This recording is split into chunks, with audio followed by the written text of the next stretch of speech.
All right, this is I3, and I'm here with Rock Higgins. And Rock is a deacon at St. Thomas Episcopal Church, on track to become an Episcopal priest, director of family camp at Shrinemont Camps and Conferences, and also chaplain and academic dean at Anna Julia Cooper Episcopal School. Also happens to be a friend of mine, former pastor of mine, and former mentor of mine, and probably a lot of other stuff. So thank you for joining me, Rock. My pleasure. Thank you. So first question is, how do you do all that? Pick a day and do what needs to be done that day and move on the next day. Yeah. Right. Well, tell me a little bit about your background. One of the reasons I wanted to have a conversation with you that I can share with others is because I think that your spiritual journey has something that I've learned from and that other people can learn from. Tell me about a little bit about your background and who and what some of the primary influences in your life were and in your early faith formation. Sure. I have been one of those kids that grew up in the church. Since my earliest days, I remember getting excited about going to church. I grew up in Newport News, Virginia, and I went to Temple Baptist Church. There, my mom was in charge of the preschool from my earliest memories, so I always had that as an example of service in the church and caring for folks and helping them learn and grow, which was always something really exciting for me. And I remember growing up just actually being surprised that folks didn't go to church. I'm like, why wouldn't somebody want to? It was pretty cool, pretty exciting for me. And that's where I had my deepest friends. And Sunday school teachers stick out in my mind, and pastors who would take the time to encourage me and ask me questions and answer my questions, just from the earliest days. And most of those were positive experiences, not all, but most. And I remember them just always being encouraging to me and saying that I had something to share. Often when people ask for a bio, I jokingly say, I've always thought of myself as a pastor, and that's the track I always wanted to go on. When I was 4, my motivation was I wanted to see lions in Africa as a missionary. When I was 6, I remember my mom shushing me one time and saying that I was going to be a pastor one day so I could talk in church.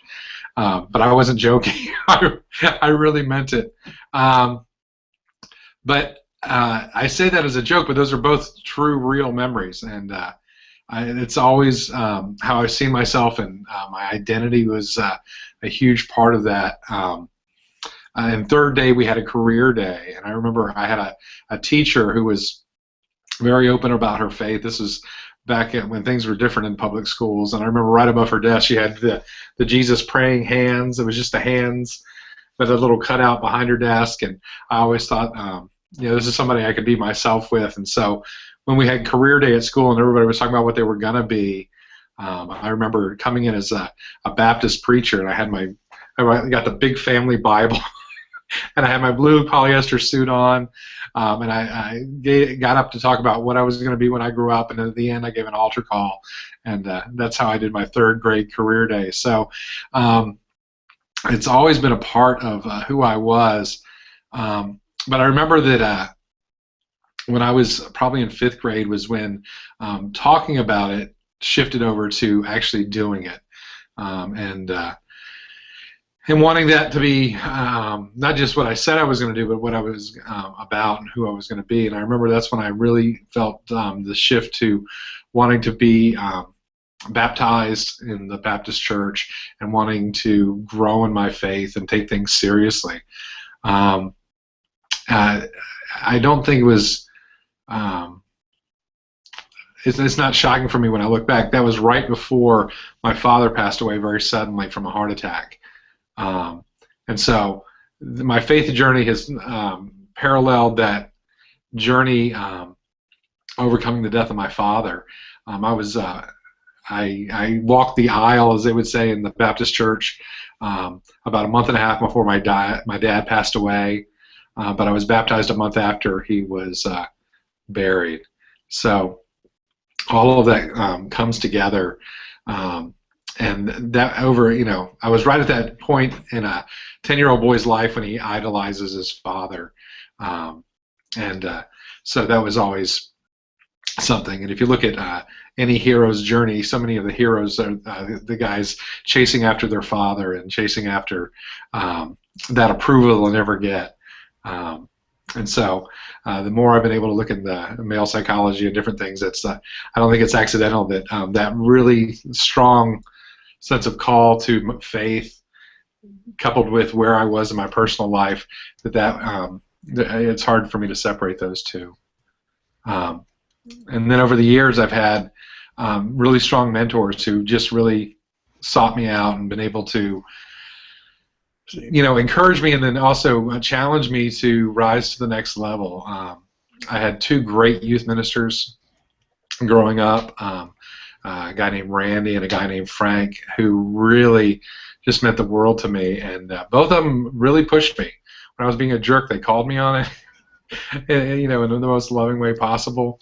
But at the same time, they always encouraged me because they wanted me to be strong in my faith and strong in my ministry and who I was going to be.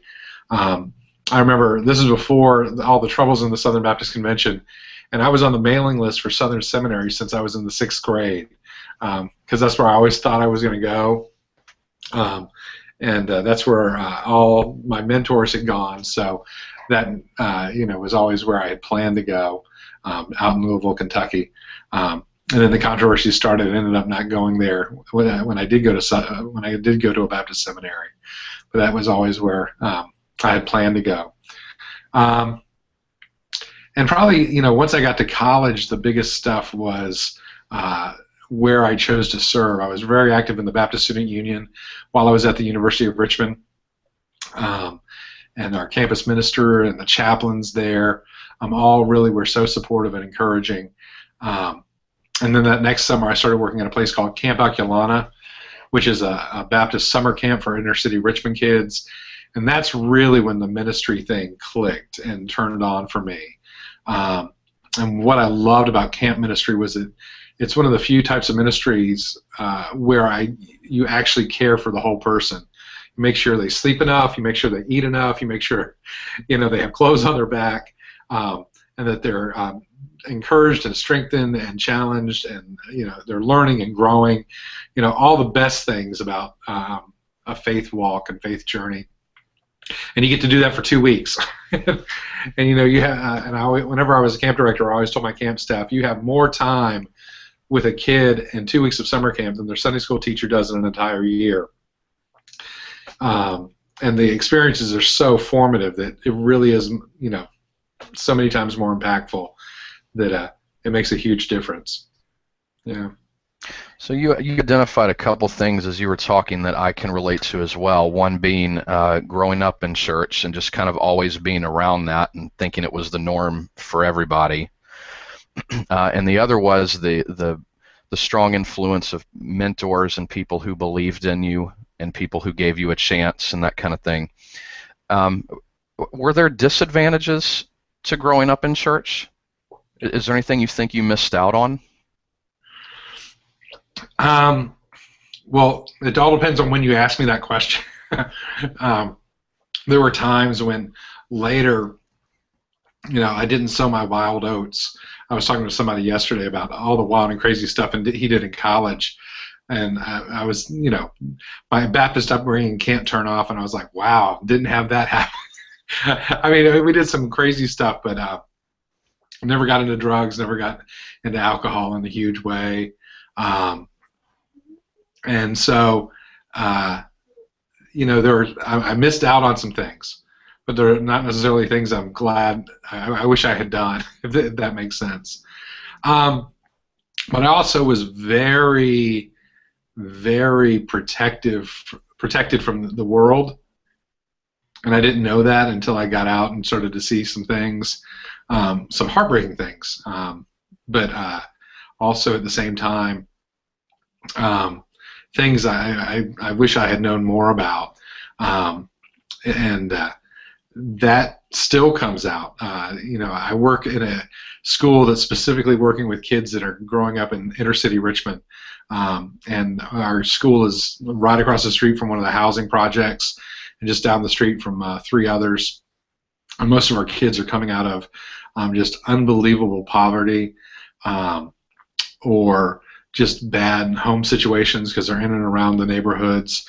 Parents on drugs, parents working in prostitution to make ends meet or to pay for drugs.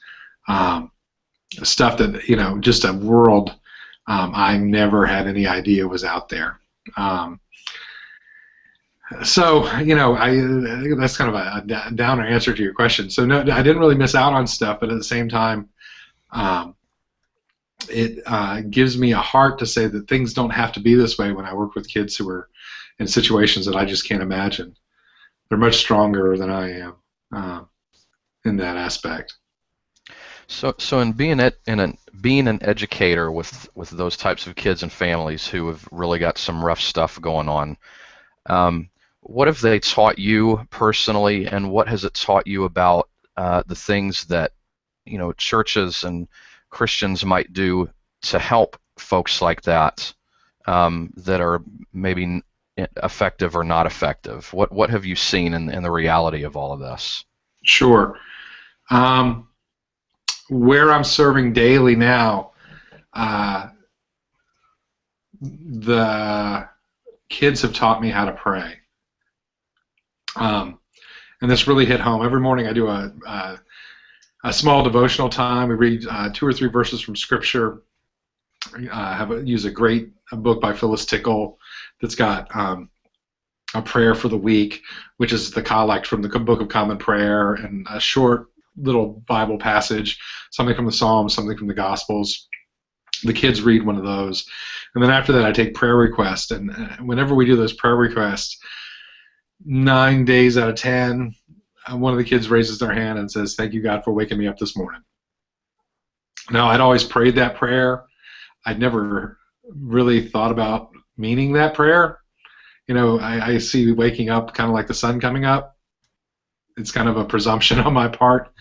I've never felt unsafe in my bed. I've never felt unsafe in my house. And kids with gunshots outside at night, they mean it. And that was a real wake-up call for me.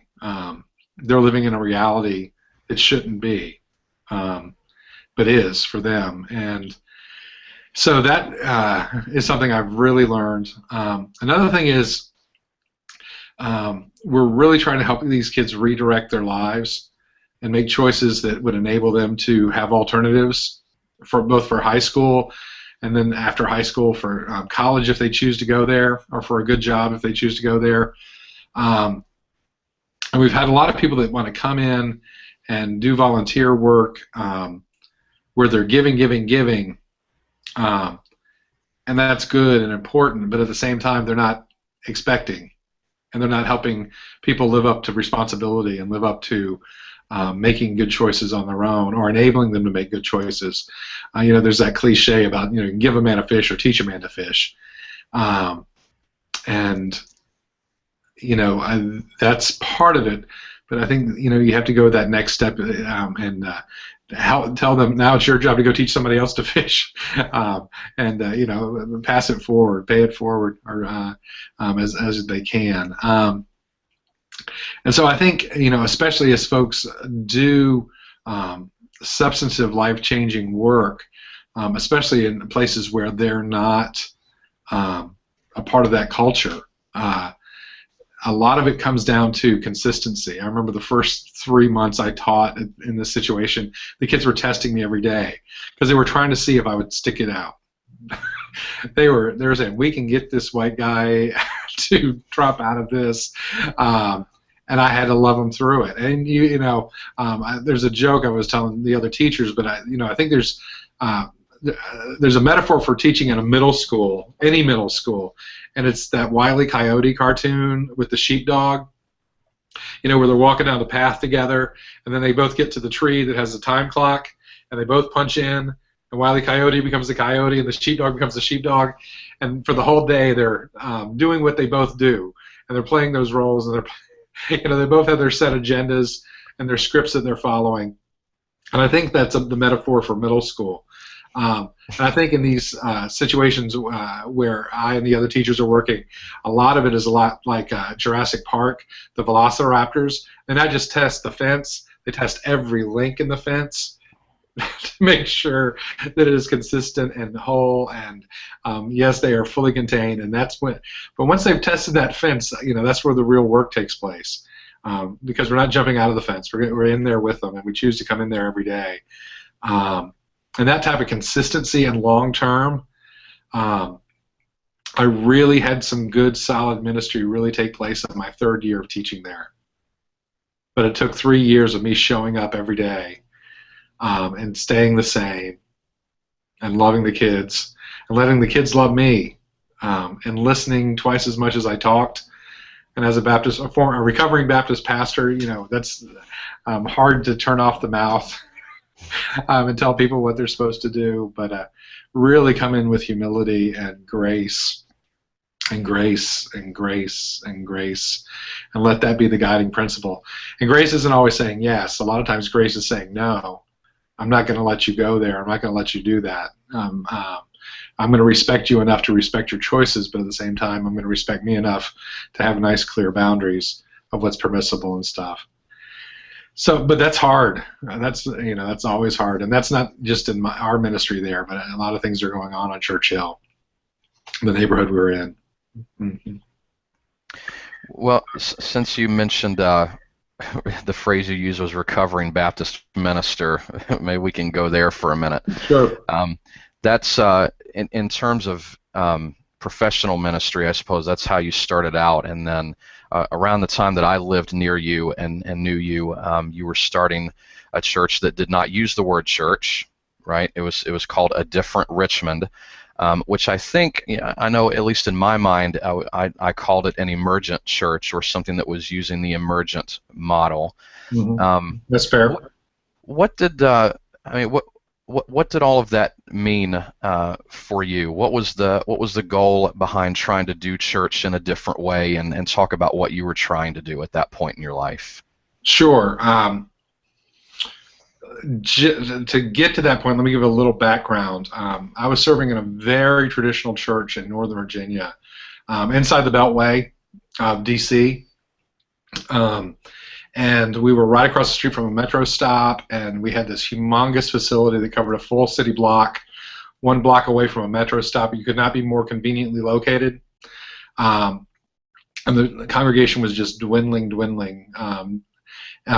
Every year, more people were dying than were coming in or being born.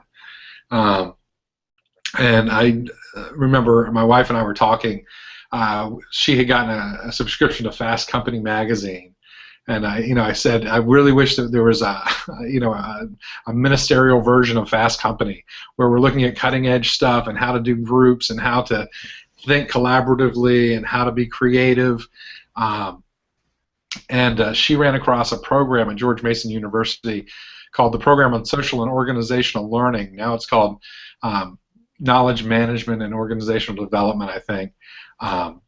But we both got into the program. She went with her business, and I went as a minister in church. And it was one of the business-oriented leadership programs. And I thought for sure I'd be sitting on the back row just kind of soaking it in, kind of like I did with Fast Company magazine, and then adapting it to what we were about.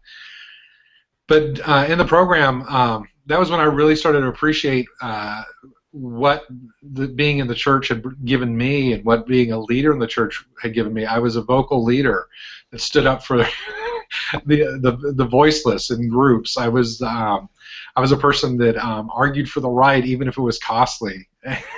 I was the person who let my voice be heard, even if it was in the minority. And I also argued for someone else in the minority to be heard when they weren't. And became a respected leader in this program. It was a cohort, and we were stuck with the same 20-some-odd folk for 2 years in every class. And so we got to know each other really, really well. And during that time, I really started to question, how do we do church, and how do we take church to the next level? Um, and that's what brought us back to Richmond. I was invited to come down and start a church plant where we were going to have a coffee house down in the bar and restaurant district downtown. Um, and we were going to eventually develop a worshiping community that was kind of based out of that self-sustaining ministry model. We were bringing in enough income, apart from tithes and offerings, to keep the roof up and then let ministry support itself. Um, and then that's where I kind of ran into you, because trying to do this very edgy thing, so much of our money was going into trying to get the building up and off the ground. That's when I had been invited to work with a church here in town called Bon Air Baptist as a young adults consultant, and I think that's when we crossed paths. And was doing that on the side while I was working on this ministry. And during that time, just ran into people loved the idea of doing new things, but also where we were taking that was scary and dangerous for them. Whether that be with who we reached out to, or the idea that it's okay for me on a Friday night at 11 o'clock to be out in a bar connecting with folks. All of that was very scary for some people, and we got defunded literally overnight. I think I had a phone call warning me that there was a meeting that was about to happen and I probably should be at, and lost all of our funding very, very quickly. And that's what got me into teaching, to support my ministry habit, but I was still at Bon Air in the course of all that, where they were very loving and encouraging, and a pastor who understood where I was coming from and trying to do what I was doing.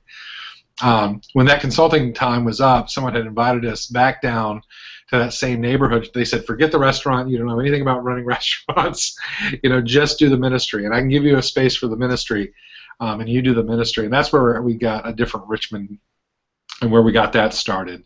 And our name was our mission statement. That's what we were trying for, both in the jobs we took and the lives we led, and how we connected with folks. That a different Richmond was our dream and our vision and our prayer. And so that's what we were about. We met at an alternative night because I said, if we're going to reach the unchurched, the best time to do outreach is Sunday morning. Let's look at doing church at another time. And it was very much influenced by, like you said, emergent ideas and folks I had met along the way. And luckily, I had some really good access to some people early on before, it was a movement. It was just a bunch of people with similar ideas connecting at conventions and things like that. Yeah. So now, as I mentioned at the beginning, you're in the Episcopal circle of things, the Episcopal version of things. And when we talked earlier this week, the phrase I think you used is that at some point your theology became very sacramental, and the practice of the Eucharist became very important for you. So talk about this shift from kind of a very edgy version of church where we met on the third floor of a building that I'm not even sure what the building was. We just kind of used their space and their couches and all that. Yeah, near bottoms up pizza. Anything near bottoms up pizza is a good thing. But yes. So this journey from doing church in this very kind of exploratory, edgy way to something in some ways much more structured and much more historical, if I could say that. Mm-hmm. While we were doing a different Richmond, I guess the biggest shift for me, it repeatedly came back to the idea of grace, and meeting people where they were. I had done a lot of thinking about the nature and the polity of Baptist circles, and the more I thought about it, I think there's something inherently competitive about the nature of congregational polity, and which goes well with the American spirit, as it were. every man's going to pull himself up by his bootstraps, and um, he's going to strive to be a self-made person. And as I looked at that more and more, and the way that Baptist polity is handled, and that most of our new members are coming as transfer memberships and not baptisms, and then watching, churches say we're going to do something together or ecumenical, and then there was this underlying thing that, oh, well, if the person doesn't like the church that we were working with on that project, sure, we'll take them in because that's maybe they'll be fed better here. And rationalization and things like that, and that was really deeply disturbing. As I was pastoring at a different Richmond, what really came down for me is loving everyone who came through the doors as a child of God, and that we are all sinners saved by grace. As we accept that grace from God. And it used to be that the preaching and the altar call were the highlight of the services. Some things that we were doing at ADR, we were following the lectionary. They tied us to so many other churches, preaching on the same ideas and texts every week as other Christians. And coupled with that, we were doing what we called communion every week. When we decided to close ADR, and I'll get back to that in a second, what I missed most was that weekly time of serving each and every person as an individual, but collectively, that we were all coming together in the name of Christ and sharing in that one bread and that one cup. And it really struck home that that's what I missed most. And I never in a million years would have thought that. But that's where my mind went, and so when we did decide to call it an end to a different Richmond, and a lot of that had to do with the monetary collapse. We just had run out of money. Most of the people who were coming were teachers and social workers and caring professions like that. Nurses or ministers in training. That's right, ministers who were coming to worship on their own, away from their congregations, and so much of that was it was just so inspirational. People were making Richmond different. I mean, they were doing exactly what we were supposed to do, and what we were trying to do, and but. The other radical thing that happened when we started, I had the only child in the congregation when we started, and I think we had 12 babies by the end of it, of our 3-year run. People were just very fruitful and multiplied. And, it's hard to do outreach on a Friday night in Shockoe Bottom when you're trying to change diapers and stay married. And that was not just for me. I had 2 kids by the end of it, but for everybody who was a part of it. And so I think we all, in fact, several people from other places that were watching our process said, we were the most grown-up bunch of people they'd ever seen. And we were a bunch of young 20-somethings who were making it up as we went along. But they just said we made the most mature decision. We can't do what we're here to do anymore the way we were saying we were going to do it. So let's go out and still do what we're about, but not in this context. We didn't want the church to become self-serving. We were just existing for us to keep existing. Not that that was easy. There was a huge ego blow. Being the person that kind of said, "Let's make this happen," but it was the right thing and the good thing. And at that point, that's when Steph and I really sat down and decided, we're already going down the lectionary route. I'm much more sacramental in my theology. I've always been tied to the historical church.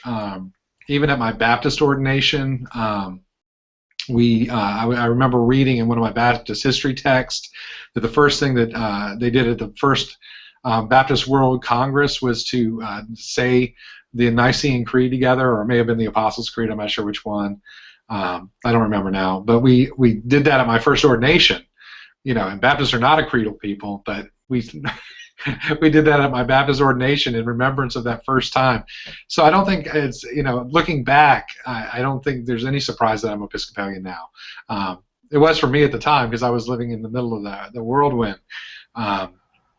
But looking back, I can totally see how these steps led me to this place, and that idea of welcoming and being open to anyone wherever they find themselves and however they see themselves, that Christ can meet them there. And that's very grace-filled, and I think that's very revolutionary, and that's also where the Episcopal Church chooses to take it. They have an open communion table for those who love Christ or want to love Him, and it's a beautiful thing to be able to stand there at the table and say, y'all come. Wherever you're coming from, you're welcome, and we love you, and we want you here. And this is Christ's table, not ours table. So come. And that, for me, just became such a resounding source of beauty. And it's all about being grace. And, that's a radical message for some folks is terrifying to me. A person who's been a professional Christian for 20 plus years, but that's where I found myself in it. And in the state of Virginia, there's some other groups I could have joined, but they would have had similar ideas and approaches, but there weren't a lot of them. And so I always feel like it's easier to do things in a larger group because there's more critical mass. And so being a Virginian, the Diocese of Virginia and the Episcopal Church was the right place to go and a good place to go. Yeah. What's your response to the critique against some of the things you mentioned about the focus on openness and grace and inclusivity and all of that? What's your response to the critique when people say that that's fine, but that doesn't do enough to make people aware of their sin, or doesn't do enough to kind of say, here's where we are and here's where you need to be, if that makes sense? Sure. Let's start with Jesus. Judge not lest you be judged. Well, I can quote scripture with the best of them. I was trained well. I would say, wow, we're all messed up, and we're all in need of grace. I'm in need of grace. I'm a sinner, saved by grace. Thanks be to God. Once again, Luther's sounding radical again. And so I've tried to approach this logically. I haven't always done this, but I've always tried to approach it logically, that if someone is in sin, the only way for them to move from sin is to be in a relationship with Christ where they can grow in Christ and be convicted of that sin, and by that Holy Spirit coming in them and growing in them and helping them take that next step towards deliverance. What is it? The Shaker hymn, that slowly, slowly we will come out right. For me, it's a hard line for me to point fingers and say, maybe this is where you should be, theologically. Now, as a middle school teacher, I say that every day. But, children misbehaving and children choosing to defy is one thing. And sinning is the same way, except we're doing it with God. And I think so. God has to be the one that does the correction. And if we're standing at my first ordination in the Baptist Church, the person who did my ordination sermon is now a professor at a Presbyterian seminary, Sam Ballantyne, and he gave this phenomenal sermon where he was comparing the ritual to reintroduce the leper with the ordination of the priest, and they're the exact same ritual except they're done in reverse. And the leper is moving from the place of the dead back into the world of the living, but the priest is put in the doorway of the tabernacle to stand in that doorway and keep it open like something out of the Avengers. You know, you can see Iron Man standing in the doorway, and you know, I'm going to hold it here. Everybody get through. And that image isn't lost on me. That it's not my place to uh, point out the sin in someone else, because too often the log's in my own eye when I point out the splinter in theirs. You know, if someone asks, I can tell them my opinion, but I will also let them say, "This is my opinion." I'll take off my God hat and put on my rock hat. You know, that I'm not speaking for God here. And also, you know, it was from a place of humility. I failed. I made some big mistakes. Never felt more like a failure when ADR closed. But at the same time, you know, looking back, I was able to see that throughout that, most days I was faithful to that, and I was faithful to the calling that I felt, and I felt I was called to call other people to that. But at the same time, finding that grace and that forgiveness to move on, you know, instead of calling it quits. And even though there's several times I thought about it or wanted to, when all was said and done, for me to go into the Episcopal Church was a place that was saying to any and everyone, "You're welcome and loved and grace-filled." Not at every Episcopal church, but in the Episcopal diocese, they were taking actions and steps to be welcoming and open to any and everyone. And that spoke huge volumes to me where I was when we were coming out of ADR. Yeah. So let me get your pulse on where the church is today, because some of the words we hear have a lot of posts in them: postmodern, post-Christian, post-colonial. It's almost as if we know what we're after, but not where we are now. Although the word ecumenical has been used a lot by, you know, missiologist David Bosch and Catholic theologian Hans Kung. Both use the word ecumenical when they try to talk about where the church is now and what's going on with the paradigm shift that we've been experiencing. What's your pulse on it? Where are we and where are we going? Oh, like I said, in the middle of the whirlwind, it's hard to see. You know, I think of some of the exciting stuff I hear coming out of China, where it's entirely pre. They might be post-colonial, and the missionary work was colonial, very colonial in its approaches. But the indigenous Chinese church is doing some exciting stuff, and they don't care. You know, are you with Christ? Cool, we are too. Let's go do the work. And they don't care whether they're Catholic or Protestant or polka dotted. You know, if you're in Christ, you're in Christ, and that's exciting. And I think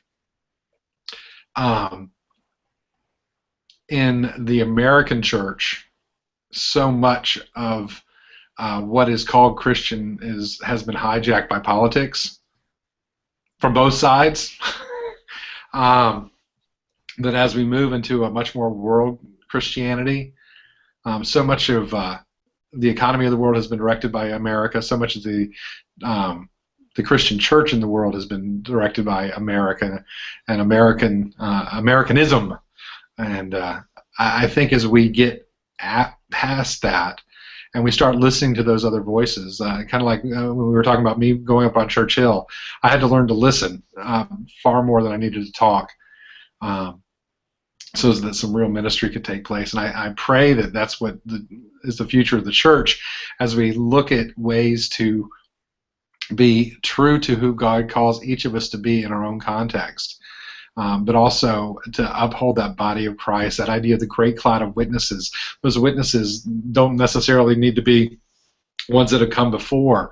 You know, God's at work in huge ways in South Korea. God's at work in huge ways in Africa. And listening to those voices in South America. I cannot tell you how stoked I am about this new Pope. He is, every time he says something, I'm like, oh no. Oh wait! Wow, that's really, really cool. So I'm excited by what the future brings. I'm excited by where the church could be going.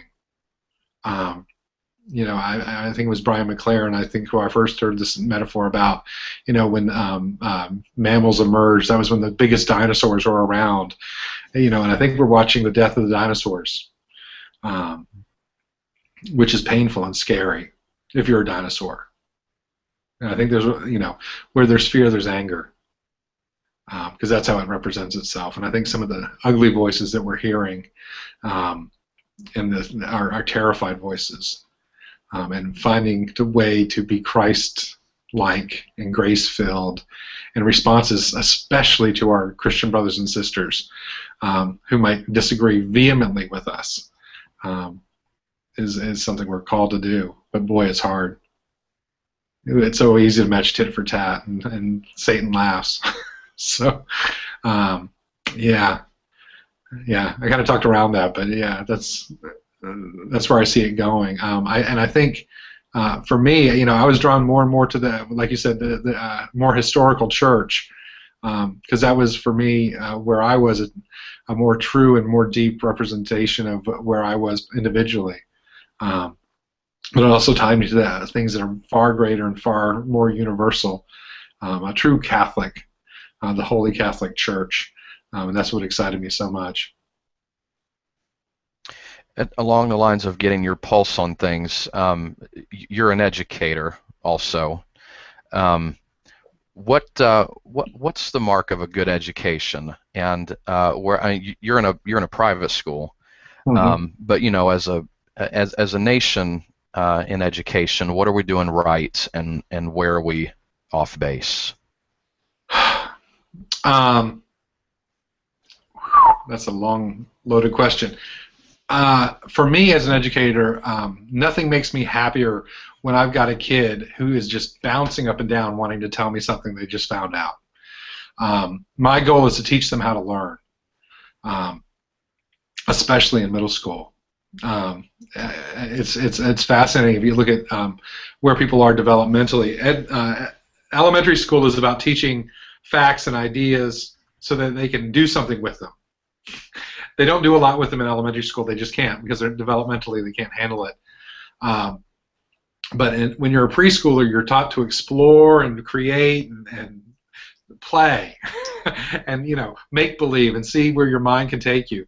In elementary, you're given skill sets that you need to accomplish, and they're very systematic. Tie your shoes and we'll learn how to read, and these steps that you take to get from A to B. Middle school, you kind of go back to that preschool where you've got all the skills now. Let's start playing and be creative and see what we can do with them. And then in high school is when you get to start focusing and really zoning in on what gets you most excited. And all the information I teach them in middle school, I know they learned the exact same stuff in high school, but that's when they'll remember it. Developmentally, they're just kind of wandering around in this haze of their hormones, and they don't really know what's going on, and the metacognitive has not turned on yet, so they can see outside themselves and see how they are thinking and what they are thinking and how they can take those next steps. So as an educator, I desire for my kids to be curious and fascinated and hungry for more. Too much of our education system now is teaching to one type of learner, and that's a mastery learner who will learn a list and they can regurgitate the list. Our strengths, as far as our economy goes, are the creative professions, and we're raising up a whole generation of people who have never taught to be creative and who have never been taught to do something with the knowledge that they've been given. Just because I give you a list of all the cities you need to cross, it doesn't tell you how to get from A to B to C, or get around a detour if you get lost halfway there. And so I'm deeply worried. I'm glad that a lot of the No Child Left Behind is being rethought and reworked to be open to a different type of learner, the understanding learner or the creative learner.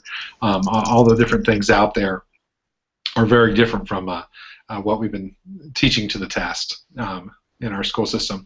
I've had the fortune of working in independent two independent schools that both emphasize creative learning and raising up a generation of learners rather than focusing on outcome. Well, thanks for that. My last question kind of goes to how it seems for most ministers, people who kind of commit themselves to this kind of work, there's usually something about the Bible or about the Christian story that fascinates us. At least that's true for me, or it keeps me coming back for more. What would that be for you? Maybe this is kind of the grown-up version of what's your favorite Bible story? Sure. And I can even make it easier than that. I'll get it down to a single verse. John 10:10, second half of the verse. I'll even do half a verse. 10:10b, I've come that you might have life and have it more abundantly. And for me, the question that I try to wake up to every day is, am I living my life, and am I living a life of abundance? And by abundance, I don't mean taking and consuming and it's mine, me. But my abundance is, as my cup runneth over, am I sharing that wealth? Is my joy I can share? Is the good fortune I have something I can share? Is the knowledge I have something I can share? Is this relationship with Christ something that somebody would want to share? Someone often said, how would you describe your faith? And I've jokingly said that wonderful scene in When Harry Met Sally, when they're in the diner, and Rob Reiner's mother has one of the best lines in the movie, "I'll have what she's having." I want to be so exuberant and excited about this richness and this joy that I have, that somebody says, "Wow, I want some of that," and I don't have to fake it like Meg Ryan did. It's sincere and true and real. That's what excites me. And when I read the biblical narrative in chapels, we do 2 chapels a week at my school. And the first chapel of the week, we follow the lectionary, and we do the lectionary reading from that week. But the second chapel, we story our way through the Bible. So the kids are reminded of the great story of faith, and I give them all the, a year's worth of trees, so that hopefully they can see the forest of how God's been at work through time, bringing us home. And that's what I'm about. Yeah, and I thought that was my last question, but I also thought to ask you and I are both husbands, and we're both fathers. How does this abundant life look in those roles? How does abundant life look for family? Oh, wow. It takes We're on. both past changing diapers, so we Sure. can talk about this more abstract stuff. Well, no, my daughters. Some of the conversation we've already had tonight has come up. My daughters, my youngest daughter, asked me the other day, "Do people really not believe in God?" And I'm like, "Yeah, honey, some people don't believe in God." And she just looked at me, "Why?" Especially when I'm up at camp, I can't tell you how many times, and I look up at a beautiful sky, and I'll say to my daughters, "See that sky? God painted that for you." My daughters will come running up with this leaf out of the 10 million leaves we just walked by, this one leaf, and they're so excited about that leaf. And that's when I say, yeah, that's the abundance that I'm talking about, where they have taken the time to be reflective and appreciative and questioning and troubled by things that they don't like. I remember somebody cut me off in traffic, and I hit the horn and yelled, which was not an example of an abundant life. But at the same time, my oldest daughter from the back seat said, "Dad, I really don't think you should do that, especially as a Christian." And I was just like, out of the mouths of babes. But instead of responding negatively, I'm just like, "Yeah, I'm sorry. I'm sorry you saw that. I'm sorry you heard that. But I needed to do something with that frustration because I was scared for you." And I could be honest. That what sounded like anger was actually absolute fear because you were in the back seat. And talking about that, when they've heard me say it, when they're really angry about something, try to talk to them. What's the fear here? What is the fear that's going on? And let's try to identify that so we can move past that, so it doesn't come out as anger. But boy, that's hard. And that's my kids. With Steph, my wife. That's going through the good times, going through the bad times, working through problems, working through issues, being the spouse I would want to have. And when I'm not, apologizing and getting up tomorrow and trying again. Giving. You talk to me about how I do all that stuff. And today I was reading in my English class, my 8th grade honors English class, A Raisin in the Sun.